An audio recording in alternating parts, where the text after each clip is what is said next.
ಒಬ್ಬನು ಮಾತ್ರ ಯೋಗ್ಯನು. ಪ್ರಕಟಣೆ ಗ್ರಂಥ 5ನೇ ಅಧ್ಯಾಯ 2 ಮತ್ತು 3ನೇ ವಚನ. ಇದಲ್ಲದೆ ಬಲಿಷ್ಠನಾದ ಒಬ್ಬ ದೇವದೂತನು ಈ ಸುರುಳಿಯನ್ನು ಬಿಚ್ಚುವುದಕ್ಕೂ ಅದರ ಮುದ್ರೆಗಳನ್ನು ಹೊಡೆಯುವುದಕ್ಕೂ ಯಾವನು ಯೋಗ್ಯನು ಎಂದು ಮಹಾಶಬ್ದದಿಂದ ಸಾರುವುದನ್ನು ಕಂಡೆನು. ಆ ಸುರುಳಿಯನ್ನು ಬಿಚ್ಚುವುದಕ್ಕಾದರೂ ಅದರೊಳಗೆ ನೋಡುವುದಕ್ಕಾದರೂ ಪರಲೋಕದಲ್ಲಾಗಲಿ ಭೂಮಿಯಲ್ಲಾಗಲಿ ಭೂಮಿಯ ಕೆಳಗಾಗಲಿ ಯಾವನಿಗೂ ಶಕ್ತಿ ಇರಲಿಲ್ಲ ಎಂಬುದಾಗಿ ತಿಳಿಸುತ್ತದೆ. ಆದರೆ ಪರಲೋಕದ ದೇವರ ಕೈಯಲ್ಲಿರುವ ಸುರುಳಿಯನ್ನು ಬಿಚ್ಚಲು ಪರಲೋಕದಲ್ಲಿ ಬಲಿಷ್ಠನಾದ ಒಬ್ಬ ದೇವದೂತನು ಈ ಸುರುಳಿಯನ್ನು ಬಿಚ್ಚುವುದಕ್ಕೂ ಇದರ ಮುದ್ರೆಯನ್ನು ಹೊಡೆಯುವುದಕ್ಕೂ ಯಾವನು ಯೋಗ್ಯನು ಎಂಬುದಾಗಿ ಹೇಳುವಾಗ ಇಂತಹ ಬೇಡಿಕೆಯುಳ್ಳ ಕೆಲಸಕ್ಕೆ ಯಾರೂ ಸಹ ಮುಂದೆ ಬರಲಿಲ್ಲ. ಆದರೆ ಪ್ರಕಟಣೆ ಗ್ರಂಥದಲ್ಲಿ ಪ್ರಮುಖ ಘಟನೆಗಳೊಂದಿಗೆ ಸಂಪರ್ಕ ಹೊಂದಿರುವ ಪ್ರಕಟಣೆ ಗ್ರಂಥ 12ನೇ ಅಧ್ಯಾಯ 10ನೇ ವಚನದಲ್ಲಿ ಆಗ ಪರಲೋಕದಲ್ಲಿ ಮಹಾಶಬ್ದವನ್ನು ಕೇಳಿದೆನು. ಅದು ಈಗ ಜಯವು ಶಕ್ತಿಯು ರಾಜ್ಯವು ನಮ್ಮ ದೇವರಿಗೆ ಉಂಟಾಯಿತು. ಆತನು ಅಭಿಷೇಕಿಸಿದವನ ಅಧಿಕಾರವು ಈಗ ಸ್ಥಾಪಿತವಾಯಿತು. ಹಗಲಿರುಳು ನಮ್ಮ ಸಹೋದರರ ಮೇಲೆ ನಮ್ಮ ದೇವರ ಮುಂದೆ ದೂರು ಹೇಳಿದ ದೂರುಗಾರನು ದುಬ್ಬಲ್ಪಟ್ಟಿದ್ದಾನೆ ಎಂಬುದಾಗಿ ತಿಳಿಸುತ್ತದೆ. ಈ ಒಂದು ಮಹಾಶಬ್ದ ನಮ್ಮ ಗಮನವನ್ನು ಸೆಳೆಯುವಂಥದ್ದಾಗಿದೆ.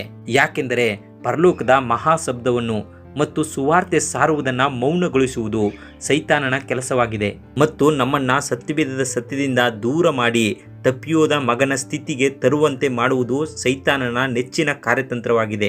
ಮಾತ್ರವಲ್ಲದೆ ಸೈತಾನ ಹಗಲು ಇರುಳು ನಮ್ಮ ಮೇಲೆ ದೂರು ಹೊರಿಸುವ ದೂರುಗಾರನಾಗಿರುವುದರಿಂದ ಆತನು ನಮ್ಮನ್ನು ಹತಾಶ ಸ್ಥಿತಿಗೆ ತಳ್ಳುವವನಾಗಿದ್ದಾನೆ.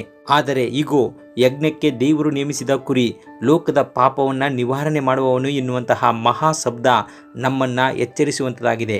ಆದರೆ ಆ ಸುರುಳಿಯನ್ನು ಬಿಚ್ಚುವುದಕ್ಕಾದರೂ ಅದರೊಳಗೆ ನೋಡುವುದಕ್ಕಾದರೂ ಪರಲೋಕದಲ್ಲಾಗಲಿ ಭೂಮಿಯಲ್ಲಾಗಲಿ ಭೂಮಿಯ ಕೆಳಗಾಗಲಿ ಯಾವನಿಗೂ ಶಕ್ತಿ ಇರಲಿಲ್ಲ ಎಂಬುದನ್ನು ಯೋಹಾನನು ಕಂಡುಕೊಳ್ಳುವವನಾಗಿದ್ದಾನೆ. ಮತ್ತು ಈ ಸುರುಳಿಯನ್ನು ಬಿಚ್ಚಲು ಈ ಭೂಮಿಯಲ್ಲಿ ಸೃಷ್ಟಿಸಲ್ಪಟ್ಟ ಯಾವ ಜೀವಿಯೂ ಅರ್ಹರಲ್ಲ. ಅಂದರೆ ಇದರ ಅರ್ಥ ದೇವರು ಯಾರೇ ಆಗಲಿ ಈ ಸುರುಳಿಯನ್ನು ಬಿಚ್ಚಲು ಅಸಮ್ಮತಿಸುತ್ತಾನೆ ಎನ್ನುವುದರ ಅರ್ಥವಲ್ಲ.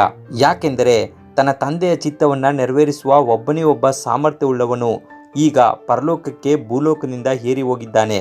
ಅವನು ಯಾರು ಎಂಬುದನ್ನು ಮುಂದಿನ ವಾಕ್ಯದಲ್ಲಿ ನಾವು ನೋಡೋಣ. ದೇವರು ನಿಮ್ಮನ್ನು ಆಶೀರ್ವದಿಸಲಿ.